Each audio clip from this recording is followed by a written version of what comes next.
everybody tonight to the webinar on our April event reviews. I'm Joe Deli Carpini, the Science and Operations Officer, and with me tonight is our winter weather guru, Rodney Chai, who's graciously helping me out tonight and helped put together this presentation. So I think we're going to get right to it. And of course, Rodney, being the snowhound that he is, I'm going to let him discuss the April 16th event, and then I'll come back for a look at severe weather. So Rodney, go right ahead and take it away. Well, thank you so much, Joe. It's hard to believe that, a lot of places hit mid-80s today, including Boston, which hit a high of 84 degrees unofficially. Providence hit a high of 83 degrees. These two sites saw the first 80-degree day for 2021. And just over a month ago, we were dealing with snow for much of the area, including down to the lower elevations. As you can see on the left, that's Frank Mosera. He's one of our lead meteorologists at the office, and that's showing the big flakes coming down in northern Rhode Island. And then on the top right corner, that's actually a picture by myself. And I went up to Mount Wachusett at 1,800 feet, and that's actually after the snow ended, and still with compaction. I measured a foot of snow at 1,800 feet, so that's a pretty prolific snow event for this late into the season. And then that's the bottom right corner. That's the picture from Connecticut, the 5 inches in the Connecticut hills. And zooming out into the Northeast in general, so you can see some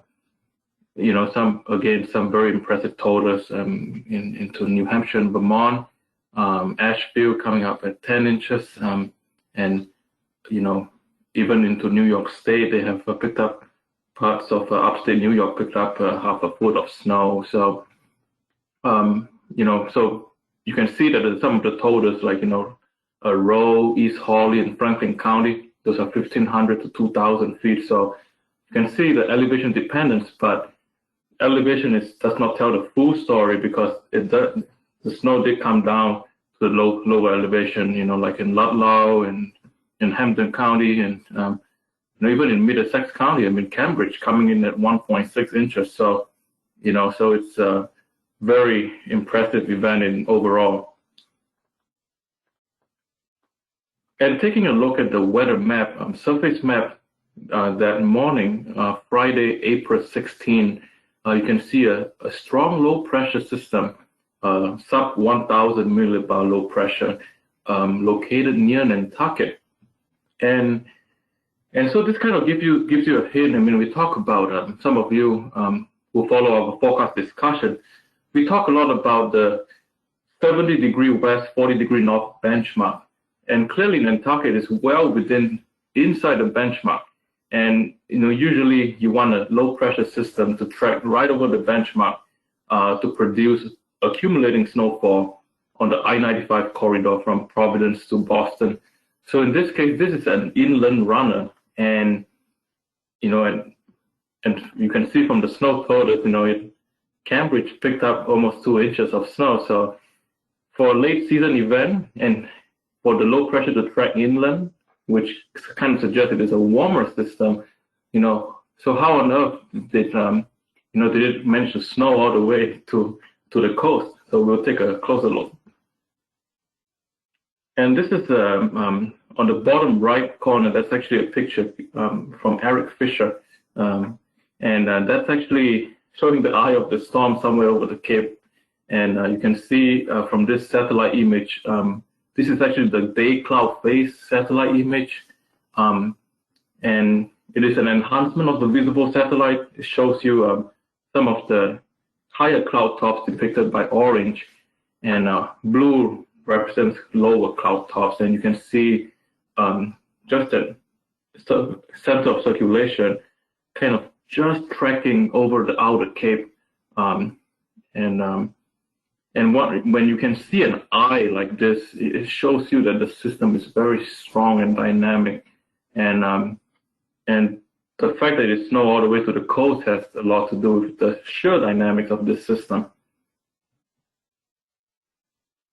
So some key points to go over Snow is not uncommon in April, but the combination of higher sun angle and warming temperatures make it really, just harder to see accumulating snow. So everything has to come together right. And so the strong lift, or dynamics combined with steep mid-level lapse rates.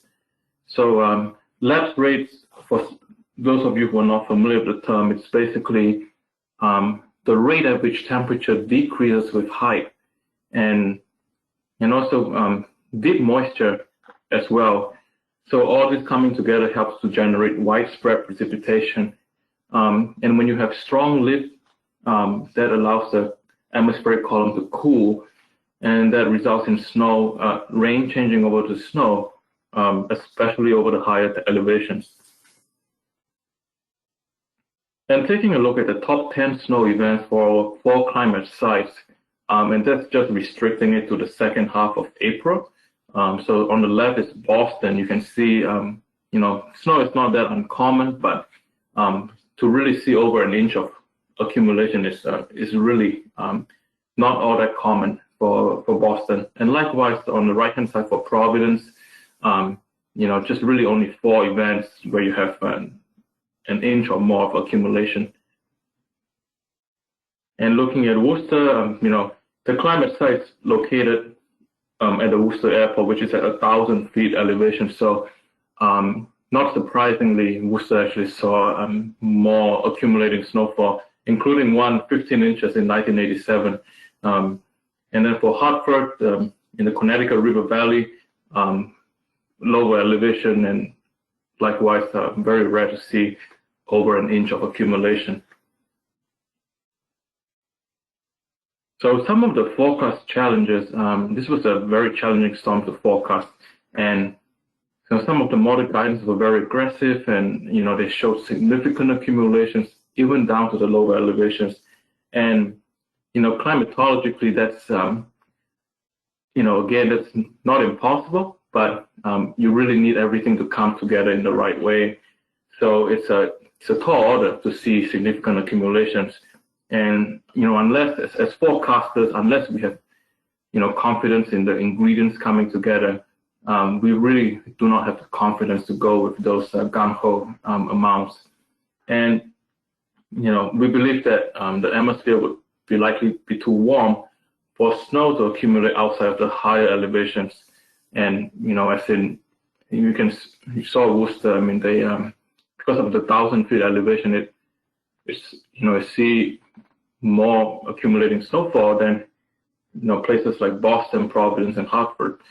And then finally, the high-res ensemble forecast, the HREF, which is skillful for short-term forecasting, assumes straight 10-to-1 snow-to-liquid ratio and no melting. So in late season snow events, especially if you start off well above freezing in the 40s, you're going to have,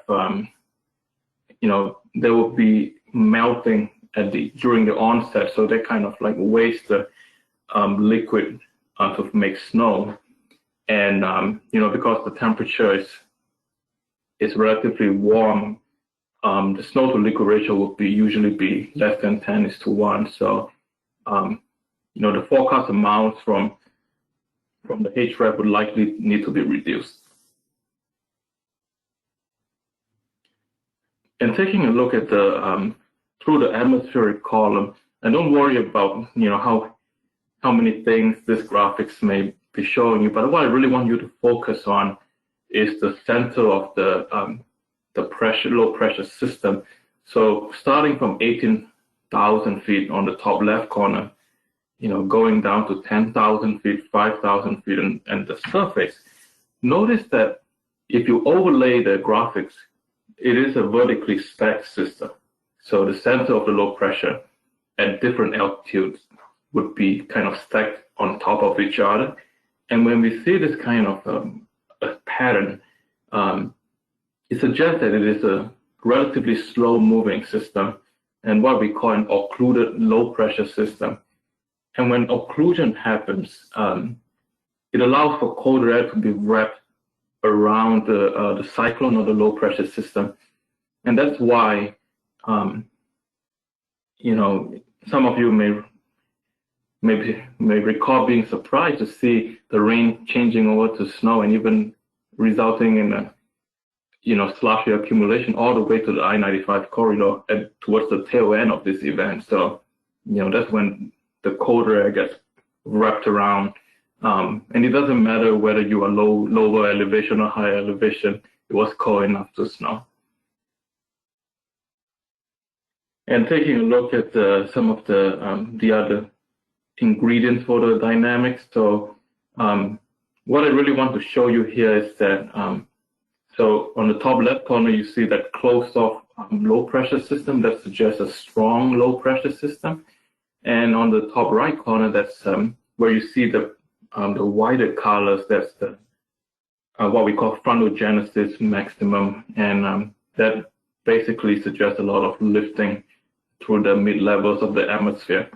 And lift is not enough by itself. You need moisture, and check out the relative humidity from the surface up to 18,000 feet. The atmospheric column is moist, so it's you have plenty of moisture to work with. And then finally, you look at the mid-level lapse rate. Again, that's the rate at which temperature decreases with height. Usually when you see values above 6 degrees Celsius per kilometer at the mid-levels, that's a pretty good indication of strong lifting mechanism. So everything came together to produce heavy precipitation rates and, making the air cold enough to snow.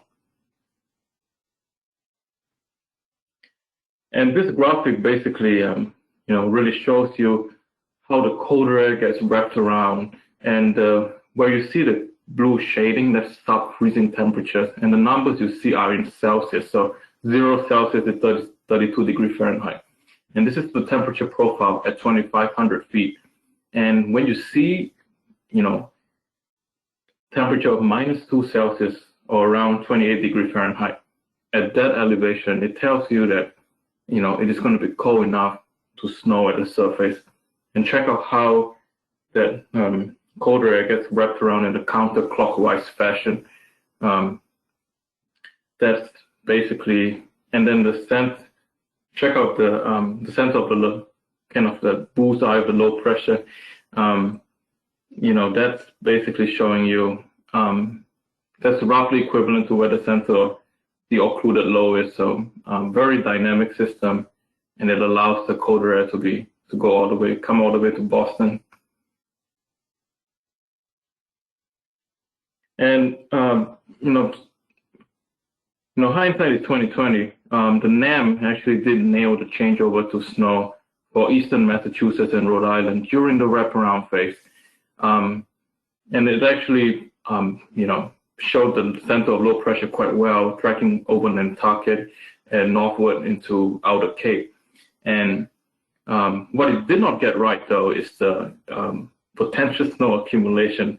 Some of you may remember the NAM was showing like over a foot of snow all the way to Boston, and that's really not going to happen. But what it did correctly was the precipitation type changeover, and you have to give NAM kudos for nailing the changeover all the way to the coast.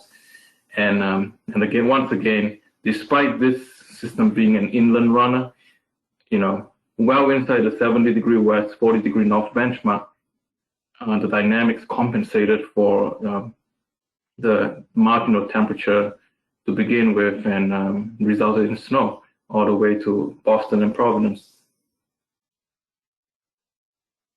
And taking a look at the wind profile at around, that's 850 millibar, that's around 5,000 feet. Notice that, so first notice the close low pressure system. And then you see that where there's a red shading, and then on the left there's yellow and green. So red shading means very high wind speed. Yellow and green means lower wind speed. And if you think about it, that's speed convergence. So you have higher wind speed funneling into lower wind speed, and where you get a speed convergence, you get a lot of lifting in the mid levels, and that once again that provides a an area of focus for the development of heavy precipitation and snow.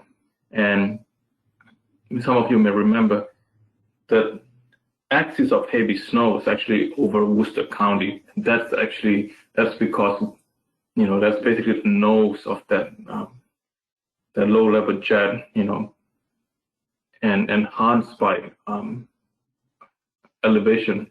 So and that's why some of the places got over a foot of snow. And taking a look at the atmospheric sounding, and basically a sounding is taking a look across, you dissect the vertical profile of the atmosphere. And what I want you to show you is, notice how the green line and red line are kind of, together. And the green line is basically the dew point temperature, the red line is the air temperature. When the dew point temperature is almost the same as the air temperature, that means that the moist atmospheric profile is moist. And furthermore, check out the left-hand side of the sounding. That's what we call omega. And so think of omega as the higher the omega, the higher the lift, and more impressive the lifting mechanism. And notice that it is maximized where the atmospheric profile is moist. And also, it lies within the favorable dendritic growth zone, which is generally -10 Celsius to -20 Celsius, as depicted by the orange line. And so when all these things come together, and in addition to the impressive mid-level lapse rates, it really favors dendritic formation, which is your snowflakes. And taking a look at some of the other guidance leading up to the event, this is what we call a national blend of models, the NBM, and it is basically a combination of the different deterministic and ensemble guidance, such as the European, GFS, NAM, blended together to create a skillful forecast. And the National Weather Service is really big on the NBM. And what this is showing you is that, leading up to the event, using a blended approach, it shows you that the probability of 4 inches of snow or more is the highest over the high terrain of the Berkshires and Southern Green Mountains. And, basically this tells us that, 72 hours, 96 hours in advance, this is probably going to be a high elevation event. And taking a look at some of the, the more extreme scenario, this is the 95th percentile snow forecast, 50 hours out. And it, even though the odds are this is going to be a high elevation event, you cannot rule out accumulating snow, making it all the way to the lower elevations of central Massachusetts and Connecticut River Valley. But this would be a more anomalous scenario. And so how did we message this event to our partners, so the emergency managers? And so we issued a winter storm watch on Wednesday. And, this was our preliminary snowfall map, and it was kind of consistent with what the NBM was showing, where the probability of 4 inches of snow was highest, especially over the east slopes of the Berkshires and into parts of northern Worcester County.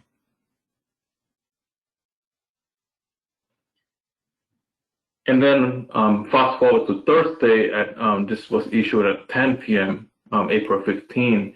We upgraded the winter storm watch to winter storm warning and winter weather advisories, respectively, based on our confidence of seeing 6 inches and 3 inches of snow, respectively.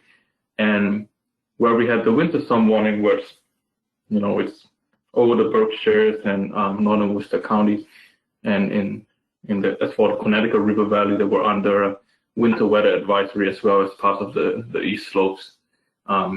So you notice that the snowfall amount has come up as we became more confident in the dynamics of the system, and that, despite the mild temperatures to begin with, you could see snow accumulation all the way down to the lower elevation. And some of you who lives in the Boston metro area may remember hearing a clap of thunder, and actually, so that was actually thunder snow being reported in Metro West Boston, and that lightning strike was actually detected by satellite. So where Joe is pointing, that yellow dot right there is a lightning strike. And were there any telltale signs that there could be thunder snow? Yes. So on the left-hand side, that's what we call DDR, differential reflectivity. It is one of the products of the radar. And notice where you can see that lighter colors. That's what we call depolarization streak, and that's a precursor for lightning. And that streak is associated kind of with a band of check the green on the reflectivity product, and usually for stratiform precipitation or winter storms, you typically don't see the yellow unless there's a melting or mixed precip. So that green right there, it's a pretty good band of snow, 25 to 30 dBz. And taking a look at the visible satellite, again, check out that that dot right there within the clouds. And so what is a depolarization streak?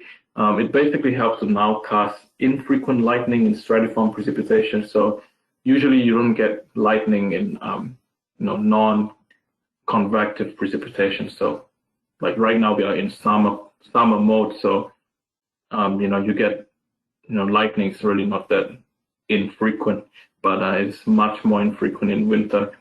And it occurs when the ice crystals above the melting level become electrified and vertically aligned. And as a result, it sends back more vertical energy, resulting in the differential reflectivity either being negative or zero. So that's how we pick up the depolarization streak on the DDR product. And I will pass it back to Joe right now, and we turn our attention to the severe thunderstorms 5 days later. Okay. Maybe what we'll do here is we'll pause, Rodney. I think we have a few questions and comments, so maybe we'll hit those before we move on to the severe, which is shown here. So let's see. Question from Gary. This is more on wind. The past winter was windy. In general, are we having more wind advisories and high wind warnings in the last 5 years or so? Yeah, we probably are, Gary, and that's mostly because we're working closer with our partners in emergency management to issue them more often than just straight on the wind speed. So the wind advisory being gusts 46 miles per hour, the high wind warning being gusts 58 miles per hour or greater. But we often, I think as many of you know, we see tree damage, power line damage at kind of lower wind speeds. So sometimes as low as 40 to 50 miles per hour. So a lot of times we'll, in kind of coordination with our emergency management partners, we'll put up the headlines for kind of lesser wind speeds. So it certainly was a windy late winter and early spring too, no doubt about that. But yeah, we are issuing more on impact as opposed to just going by kind of textbook wind speed. So good observation. Comment from Dave: the area in northern Worcester County was prolific, well east of I-91. And that's true. Rodney showed that on the map there. That was one of the jackpot area. From Jonathan, Rodney, about an inch of slushy gold in the Fenway area. So yes, Cambridge and also the Fenway area of Boston had snow. And let's see, Dave has a comment. The name was slamming us with the perfect alignment, which came to pass more or less.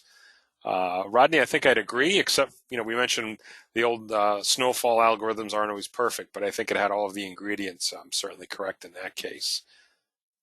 Let's see. From Jonathan, yes, another 6-month snow season, October 30th, 2020 to April 16th, 2021.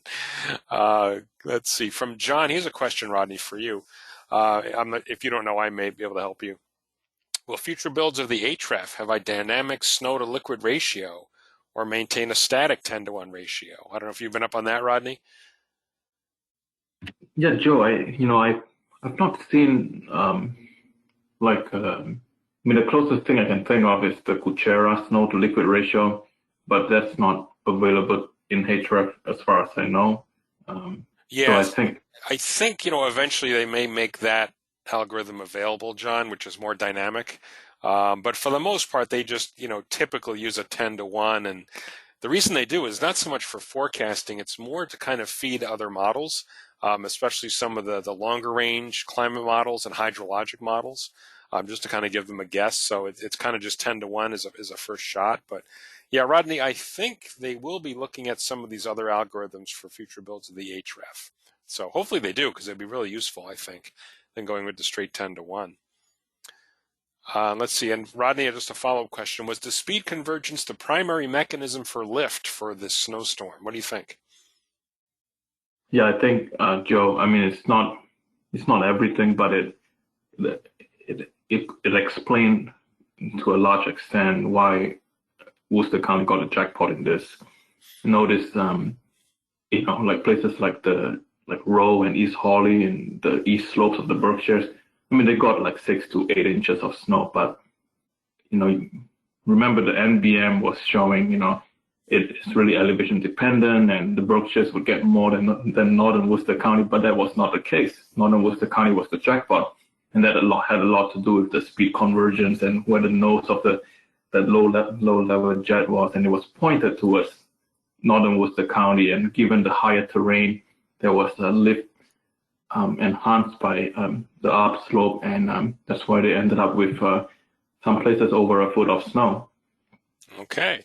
Let's see. Question from Alexander. Do we know how much snow Andover received? I think it was a couple of inches, Rodney. I don't remember back from the map. I think that sounds about right. That Metro West area. Yeah, it was sub-advisory, which would have been 3 or 4 inches. So I believe it was about 2 up in that area. And again, most of that was on the grass for the most part. So question from Dave here, Rodney. So are you saying that with the low-level jet streak, so that was at 850 millibar wind, where the strongest wind starts to decelerate, that is an area of frontogenesis that causes air to rise more strongly? Yes, that's another way to look at it. Really, you are looking at where there's kind of either the stretching or the speed convergence, and also realize that that's why Northern Worcester County was in a sweet spot, because they're kind of like in the 1,000 to 1,500 feet elevation, and I showed you the 850 millibar, but there was also good speed convergence at 925 millibar, which is around 2,000 feet. So really, you have all this wind energy, not only slamming into the areas of lower wind speed, but you're also slamming into higher terrain. And when you force the air to rise, and given such a moist environment, it's and it's sufficiently cold, it really produces a lot of snow. By mid to late April standards. All right, and we got one more here before we move on from Joshua. Rodney, I'm not sure. Do you remember the maximum wind speeds recorded from the storm? Yeah, Joe, I don't remember, but I think none of them, was even close to like high wind criteria. Maybe some wind advisory criteria wind speed. Yeah, I seem to remember, I think we had gale warnings up on the coast, so that would have been about 35, 40 knots, which is, 40 miles per hour or so. I don't remember any significant wind with this particular event. So, especially with the low coming right up over us, that typically isn't a big wind producer. So, all right. So we'll move on here. Thanks, Rodney. You can rest your voice for a little bit. Let's go on to the following week. We actually went into a severe weather season. I'm sure many of you remember this. This was on the left, Stafford Springs, Connecticut, we had storms move through with heavy rain and strong wind gusts.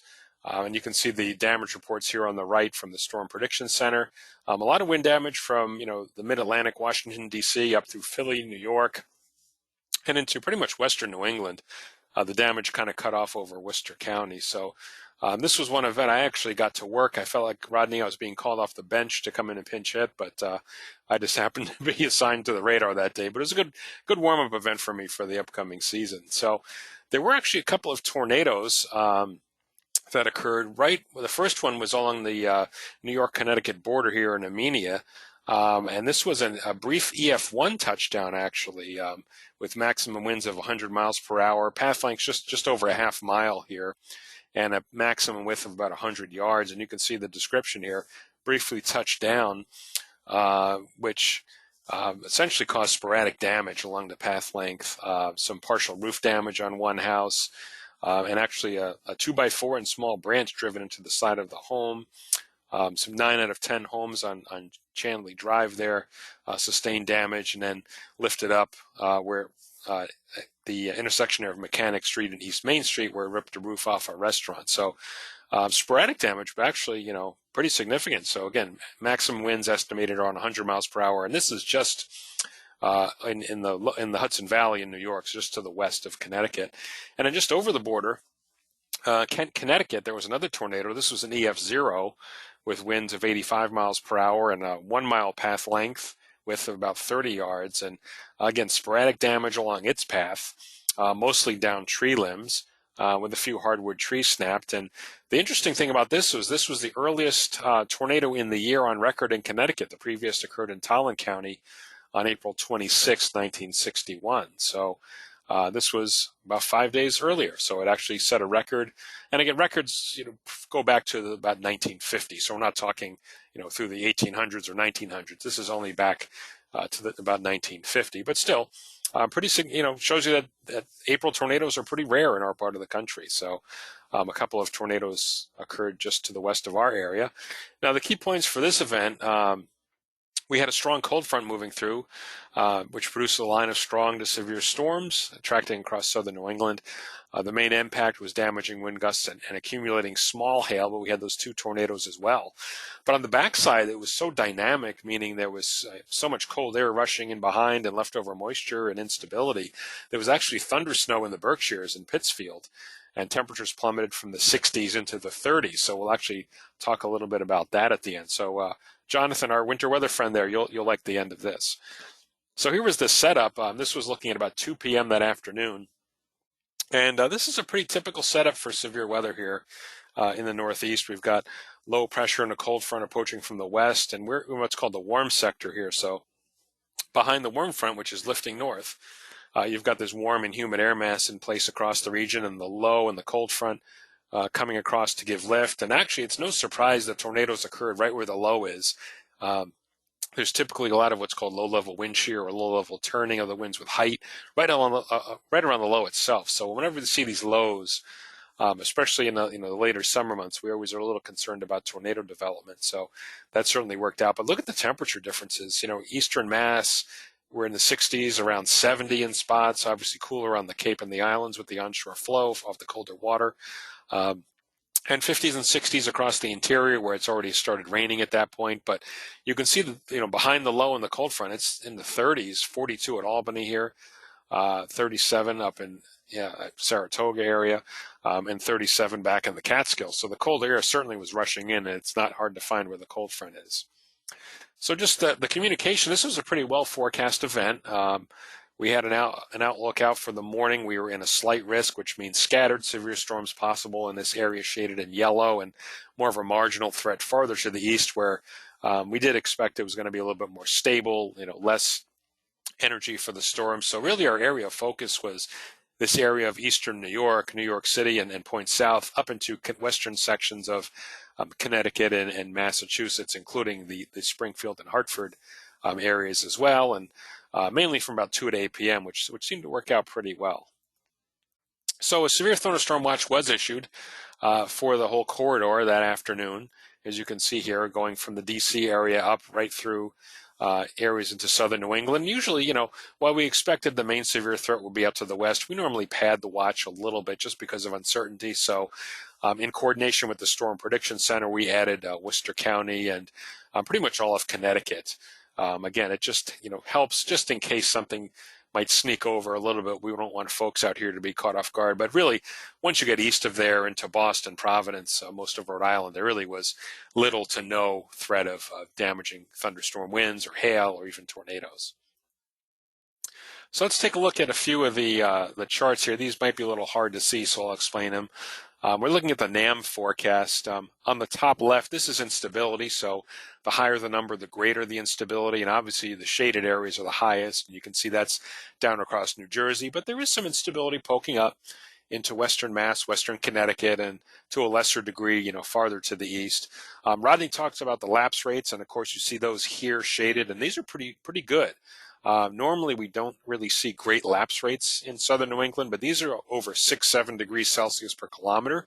And what this does is when you have limited instability, the air can get up a little bit, but once you get these lapse rates, it really helps the air take off and lift and rise and form stronger updrafts. So, in this case, this was a good setup. We've got some instability to get things moving, but these lapse rates really help things, help the lift get going. And normally we see a lot of instability and not so much in the way of lapse rates in the summer, but this is kind of the reverse case where it really worked out. And the top right, we're looking at what's called K-index. Think of that as kind of a moisture index. So the higher values are kind of deeper moisture, and you can see that's certainly present across our area, especially just to our west. And then we have our essentially our wind shear here on the lower right. The purple shadings are higher values, and even the red are fairly high. But what we look for, again, is the areas where you have the wind shear and the instability overlapping. So obviously that's telling us it's Western Connecticut, Western Massachusetts, and points south for our greatest severe threat. And just going through, this is taking a look at some of the other fields in here, similar. Again, we're looking at these lapse rates, which are very high, over 7 degrees per kilometer in the red. This is our instability at the lowest level. So 0 to 3 kilometers, think the lowest, 10,000 feet roughly. And in these early season events, and especially the late season events, October, November, we look for the instability to be concentrated low. That helps these storms form and helps the updrafts get developing. So you can see most of the instability is present in southern New England, but a lot of it is in this purple here out in the west. So it's the area where those two are located together. This is our helicity, 0 to 1 kilometer, so about the lowest 4,000 feet. And this is spin. Just think of, the ability for the updrafts to get that spinning. Not necessarily tornadic, but they could be. And in this case, our max is over actually central Connecticut and central Mass. A little bit east of, I think, where it actually occurred. I think it was a little bit farther to the west where we had the tornadic activity. And then just look at the low-level jet here on the bottom right. This is about 2,500 feet. And you can see fairly strong winds, but actually the strongest winds were kind of exiting the region at that point. So those weren't quite as much of a factor. Here's a look at a sounding, as Rodney showed for winter weather. I'm going to show one for severe weather. And we look at different things, but again, there is some instability. We look in these columns for CAPE. That's our instability. It's under 1,000, which is, fairly low, but a lot of it was concentrated in the lower levels. And you can see the difference between the red temperature line and this dashed blue is our energy. So you can see you've got some in there. It's kind of lean, but it extends up pretty high. There is wind shear, as we mentioned, the turning of winds with height or increase in speed, and you can see that kind of here as you look up at the wind profile, going from a south wind to a very strong southwest wind. But really the thing that stands out are these lapse rates in the lower left of the table, 8 degrees Celsius per kilometer. Those are fairly healthy. So kind of a no-brainer in a way that the greatest severe potential is out near Hartford and Springfield. So looking at a few of our maps in real time, this is our 500 millibar analysis, the steering flow, we like to call it, at 18,000 feet. And you can see a deep, what's called a trough over the eastern Great Lakes. And this is a typical severe weather setup for us. If you've seen our tornadoes presentation, this is a fairly typical setup for that. But the thing to key on are these really strong winds coming across the Tennessee Valley and then up the East Coast. You can tap these winds at 18,000 feet with some of these thunderstorms, then you can have damaging winds pretty easily. Looking at our low-level spin, this is our 0 to 3 kilometer level. And you can see the high values in place across all of the Northeast, and anything over about 150 can be favorable for severe weather. So we're definitely there, and even greater values in northern New England, but there just wasn't the instability there to kind of help develop severe storms that far north. Again, lapse rates, looking kind of on a map view, you can see all over the Northeast, very high lapse rates, and this helps, again, to maintain those updrafts once the storms can develop. And the stronger the updraft, the stronger the storm, and the greater potential for severe weather. Now, I talked about the low-level CAPE, or 0 to 3 kilometer, and this is kind of a composite of the two. It shows us the CAPE in kind of the red contours, and the orange are lapse rates. So where do these two overlap? Well, again, no surprise, western Massachusetts, western Connecticut, actually most of Connecticut at this point. This was a little bit later in the day, once the storms were kind of tracking into southern New England. But this is certainly favorable if storms can move in here or develop here to get severe weather. And one other thing we like to look at, especially for tornadoes, is what's called lifting condensation level. This kind of tells us where, how low the cloud bases will form. So these are in meters. So the lower the values, the greater chance we can have funnel clouds touching down. And again, no surprise, our lowest value is 500 meters. A little more than 1,500 feet or so is in eastern New York and into the far western New England. They get a little bit higher as you head east. So, I'm looking at this. The greatest tornadic potential is probably saying the Hudson Valley, maybe into parts of western Massachusetts and northwest Connecticut.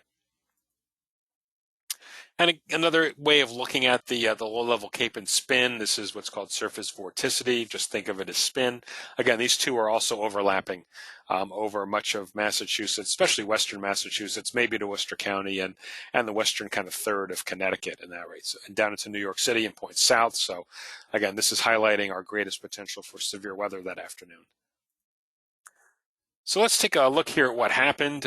You can see on the satellite, and this again is our enhanced, looking at kind of the cloud phase. And when you see kind of these yellows and oranges, these are where the ice particles are present. So it tells us, where's the lightning favored to form. And you can certainly see the storms developing as they roll east from the Poconos and the Catskills, with the lower clouds coming in behind and the cold air behind the cold front and the low pressure system. But this is just a nice animation. And certainly toward the end, you can see the shadows forming, really showing where those higher updraft towers are along this line. But eventually, the line did weaken. There were some rumbles of thunder into eastern Massachusetts, but for most part, just some showers with some flashes of lightning. So some of the damage pictures we had, courtesy of some of our Skywarn amateur radio folks and our TV meteorologists. You can see some damage in Springfield, Mass, and also in Chicopee, some downed trees. This was damage, a fallen tree onto, it looks like a garage or a small barn structure. Some wind damage in Granby, Connecticut. You see some trees down, falling on top of wires. And then the hail, actually. So Plainfield, Mass, check it out here. Pea-size hail up at 1,400 feet. So we had some cold air aloft, and that helps generate hail when you get those updrafts into that freezing layer. Not very strong updrafts, so the hail kind of falls when it's pea-size instead of getting larger and larger. But check out New Hartford in Connecticut, too, northwest Connecticut, kind of covering the ground. This was in Barkhamsted, Connecticut, covering a deck, and in North Granby, another shot of hail kind of covering the ground. It looks a little bit wintry there as well. And moving into the Berkshires here, this is when we started to get to snow at the end of the storm. As the colder air kind of rushed in, there was still enough lift and even some instability. So Richmond getting snow, and 5 minutes later, getting even some accumulation on the ground. So looking at our friend Brian in Plainfield sent this in too. You can see that his deck is covered with some on the grass. The weather conditions at Pittsfield, it was pretty impressive. We started off a severe weather day, and the time goes from bottom to top. So our earlier times, 1 p.m. are here. Notice it's 54, 56, some light rain and thunder, and then, boy, the wind shifts to the west-northwest with that line of storms moving through. You get some good gusts, and the temperature starts to drop. We're still having thunder going on with rain as temperatures dropping down into the 30s, and then we get cold enough, it flips over to the snow, and still some gusty winds.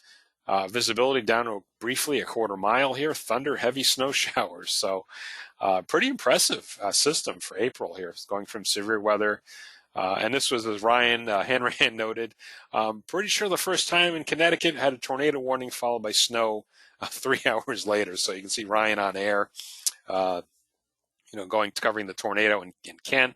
And of course, later in Norfolk, Connecticut, 8/10 of an inch with a picture here on the side of a truck. So never dull here in southern New England.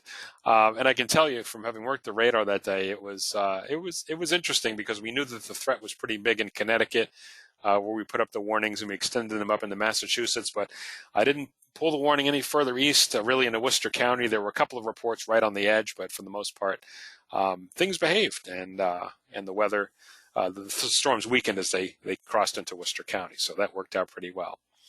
All right, so we're going to go with some more questions here before I give you a quick weather briefing to wrap it up. So let's see.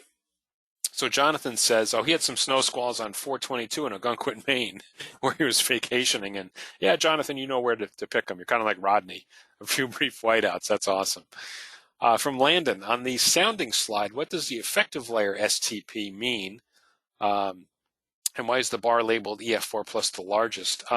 So the effective layer STP takes into account the depth of the storm. So it doesn't matter if it's a really tall storm that's 50, 60,000 feet up, like you might see in the plains, or a more shallow storm like we see here that might only be 20 or 30,000 feet. So that's the significant tornado parameter. And what it tells us is it takes into account the instability, the wind shear, and can kind of predict, the potential for tornadoes. So effective layer means it's using the depth of the storm. What's going to be flowing into the storm? What's the inflow look like? It's not a standard level like the 0 to 3 kilometer I showed, or even 0 to 6 kilometer, which are kind of standard levels. Then the bar kind of shows there's a line across it, and it kind of just shows the potential for each strength of tornado. Is this going to be, does this sounding favor weak tornadoes, EF0, maybe EF1, or is this a really big day where you're going to have EF3 to EF4? And in this case, the bar is larger, but it's really the line that goes across that in this case was favoring kind of weak tornadoes. So I hope that makes sense. And definitely check out, Landon, our Severe Weather 101 202 series on YouTube to help kind of understand those things a little bit better. And a comment from Fred, Eastern Mass, protected often from severe weather by the close proximity to the ocean. He likes the onshore flow to knock down the severe storms. Absolutely. And certainly we see that a lot of times in the spring with the colder water temperatures. Not so much July and August, Fred, but, we'll see what happens.